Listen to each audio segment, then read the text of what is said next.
Spaces are not invisible magic, by user Michi Laser. I work at a university where I occasionally help students with their IT problems in our computer lab. Usually I get maybe a few visitors per month. We only have approximately 600 students using these computers, and most of the problems are pretty straightforward and indeed not really a user error. But this one made me seriously reconsider my life choices. Student, I can't log in on my computer. Me, are your credentials working on any of the web services from the university? Student, yes, I can access these sites. Shows me on her phone as proof. Just for context, we use the same login credentials for everything, all computers, web services, lab and exam registrations, and for the Wi-Fi access. Me, alright, could you please try to log in on one of the lab computers while I watch? I already opened a remote session to look out for error messages, and out of the corner of an eye I start watching her starting the login procedure. She types in her username, which follows a known pattern for everybody, then hits the space bar a few times. Her hands move from the keyboard into her pocket and grabs her phone. After a few seconds she slowly starts typing a random generated cryptic password from her password manager, into the username field. Letter by letter. The whole password ends up in the username field in plain text because that field doesn't mask input like the password field does. Then, she cuts it from the username field and pastes it into the password field and, surprise! The login fails. Why? Remember those taps on the spacebar earlier? Well, some of them ended up in the username input field and some others were moved to the beginning of the password. Now, neither of the fields are correct.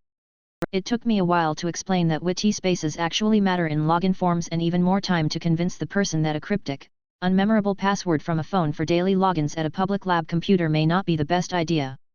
How asking one simple question could have saved me days of work, by user Salavora_M. About 20 years ago, I worked in a meat processing plant. Back then I did an unpaid internship there, in order to get my qualification to go to a technical university, and I was hired to help with phasing out older computers and replacing them with new ones. The process was easy. They bought a bunch of new computers. We, that is my boss and I, were tasked with setting them up and then replacing the previously best machines with those new ones. The machines we took away from them were cleaned up and would replace even older machines, and so on, with the end goal of replacing the machine in boning, the place where the meat was separated from the bones for further processing, which still ran on DOS. Among the recipients of the newest machines was one older lady that was scared of technology and especially any changes to her work environment.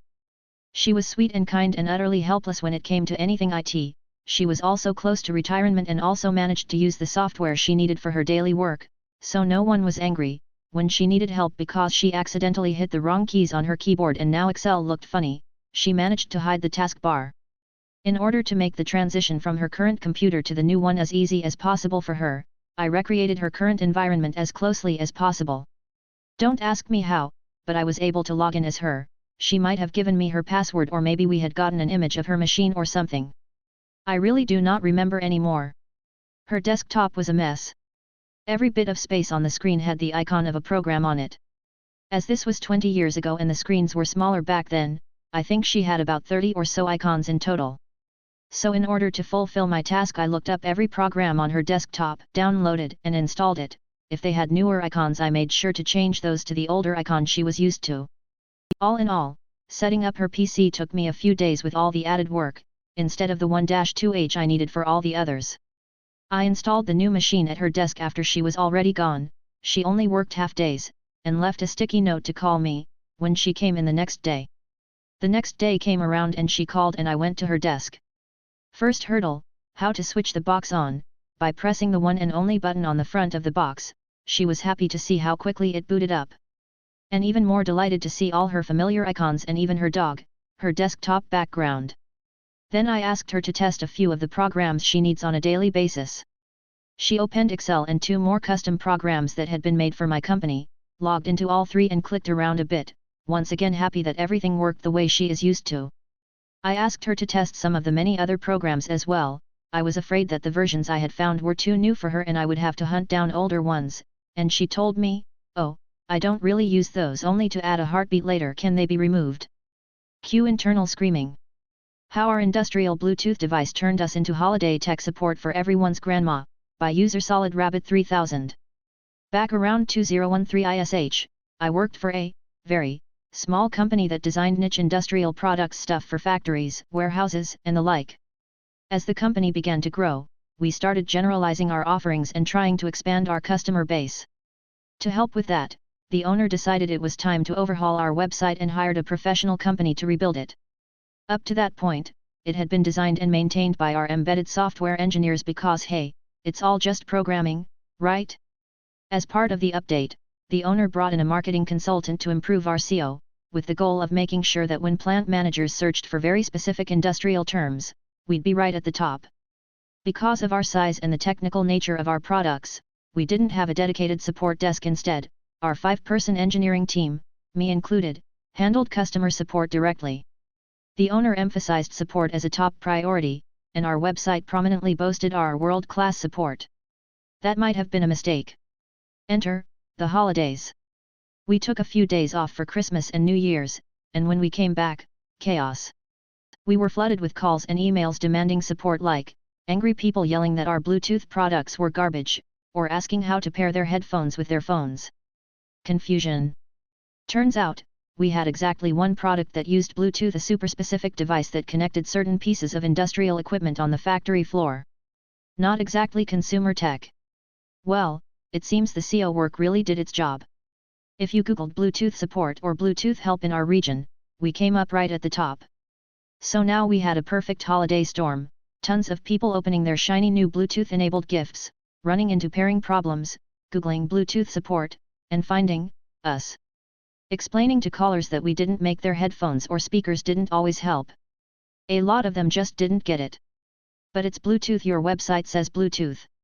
Why do you refuse to help me? A few even said things like, well, insert random cheap headphone brand doesn't have a support number, can't you just help me to Bluetooth it anyway? Eventually the wave passed, and things calmed down. Our new product lines actually took off later, the company grew rapidly, and eventually got acquired and absorbed into a well-known industrial supplier. But for a while, we'd still get the occasional rogue call from someone wanting Bluetooth help. Oh, and then there was the one woman who called constantly, sometimes daily, to scream that our app, we didn't have one, was downloading PDFs to her phone, and that if we didn't stop it, she'd call the police. One of my co-workers actually spent an hour on the phone with her the first time, being incredibly kind and patient. He eventually concluded she was, in his words, probably just a nutjob. Technical term. Edit. Just to be clear, I ran my draft through ChatGPT for polishing before posting. Sorry if that's not allowed, I'm an engineer so I write at a 5th grade level. The story is all mine, none of the content was changed, just sentence structure and grammar to make it more intelligible, but some of the commenters were flagging this as an AI-generated post, so I wanted to be upfront about that. Power off, by user Glenn Marshall. A friend of mine left a voicemail asking me how to turn off his laptop computer. He just converted from Windows 10 to 11 and thinks the shutdown procedure has changed. He is one of the many computer users who learn by rote and lack the context to adapt to change. I responded with an email, telling him to press the key he uses to turn on the computer. Now I'm wondering if I'll get another call. If that happens, I may tell him to unplug it and wait until the battery drains. Previously, while he was in the middle of the upgrade, he called and asked me how to respond to the license agreement. He, being a retired lawyer, had read it all and wondered if he could modify it. I told him that if he wanted to use Windows 11 he had to accept the agreement. Server migration support appointment cancelled due to pool party or adorable tech support, by user Chuckity. Preamble. I'm a sysadmin/2ND and 3rd level support in the higher learning sector. I know.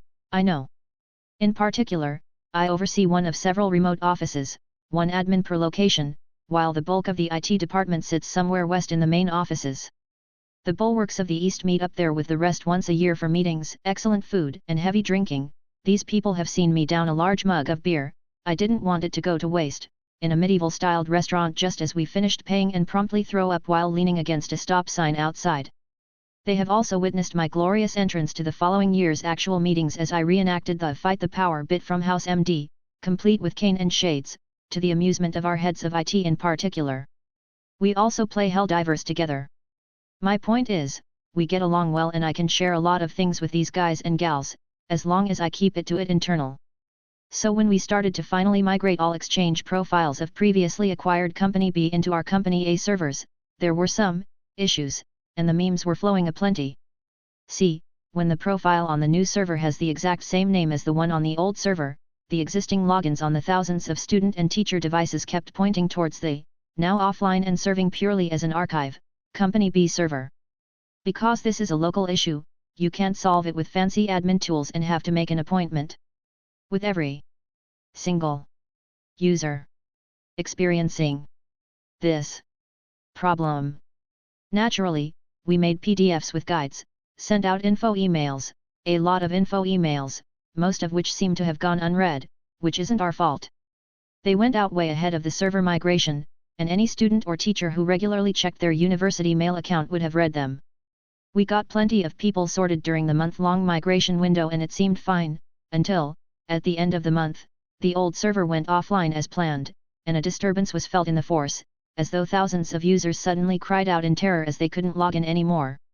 The apocalypse. There were easily hundreds of requests and even complaints to higher-ups as we tried to stem the tide of users who could not log in, or rather, who hadn't done the migration properly or simply not bothered to read the several mails we sent out about it. This was somewhat bad timing, as a lot of them were nearing the end of their studies, which meant tests, which they needed access to their emails and Teams for. It was a simple fix almost every time: delete all traces of the old login/session token pointing to the old tenant, uninstall programs, restart the device, reinstall and log into the migrated email account. As these were not our internal workers with the default company laptop, who had been successfully migrated the previous month, everyone had something different. We got iPhones, iPads, various Androids, Windows devices, and the enemy, Mac OS, which fought every attempt to troubleshoot it kicking and screaming. I hate Apple. MS2, but Apple is worse. Great for media/design and ease of use, but as soon as you try to do anything deeper than that in the system, the smooth, polished MacBook user experience turns into a tungsten brick wrapped in Tatuanian sandpaper. Anyway, after a couple days of this, our heads of IT, our company IT is tritheistic, decided to put a stop to the email ping-pong happening in the ticket system and readied a link that let users book an appointment with a support tech, assuming their Outlook calendar wasn't blocked at that time, with the command to throw this link at anyone who sent in a ticket about that even vaguely smelled like migration issue. There were so many appointments. We were the Spartan 300, stemming the tide of bodies at the Thermopylae. It was bad.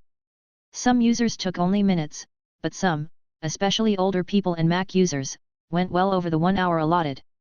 On some days, I had 6 appointments of 1 hour each, broken only by my 1 hour of lunch break/ticket time, which I stubbornly blocked in my calendar every workday in perpetuum. Though the amount was starting to let up and the clouds of arrows darkening the sky thinned, there were still several appointments per day, and today I had the most adorable, and hilarious, cancellation ever. The pool party protocol. I enter the Teams call and nobody's there. No problem, happened before, will probably happen again before this matter is through, because some people don't seem to get that they get a Teams link they are supposed to click. They already use Teams daily during lectures, and that no, we don't call you first. But nonetheless their number is always there, so I put the Teams meeting on hold and copy and paste the mobile number of this lady into my Teams call function. Dud. Dud. Dud. After a long time ringing, I hear a high-pitched hello and the call cuts off. Frowning, I call again, and this time it doesn't take long for the tiniest, most adorable little voice to answer the phone. Name translated for meaning and changed slightly for anonymity. LL, hello. Me, hello. This is Chalk Cody from IT, am I speaking to mother's first name Lionheart? LL, no, this is Leon Lionheart. Sorry about hanging up just now, I misclicked. Me, already smiling, no worries. Well, Leon, can you fetch your mom for me? She has an appointment with me right now at insert time. LL, well, no, she must have forgotten about that because right now she has a pool party. Me, a bit dumbfounded and also suppressing a squeal because this kid is absolutely precious. A pool well, don't worry about it. Just tell her the computer guy needs to talk to you. Know what, don't worry about it, I'll send her a message. LL, sorry again. Me, really, no problem. Give her my best regards. Bye.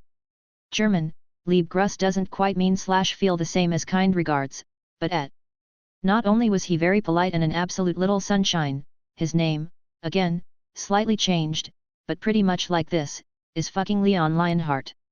How good is that? I hang up and immediately call the second of my heads of IT, one of my bosses, who is also knee-deep in appointments and constantly fixing stuff and every day fighting the urge to spontaneously set the users on fire, so he could really use a good laugh, who is miraculously free right at that moment, and I tell him of the call. He laughs and I think we both felt a little better after that. The mom is going to receive a strongly worded letter laced with laxatives about please cancelling existing appointments first if she can't make it for whatever reason, because she did book a new one without cancelling the one that was taking up a whole hour in my calendar. But I'm kinda glad she did, this was fucking precious. Leon the Lionheart is gonna turn out just fine. You go, little champ.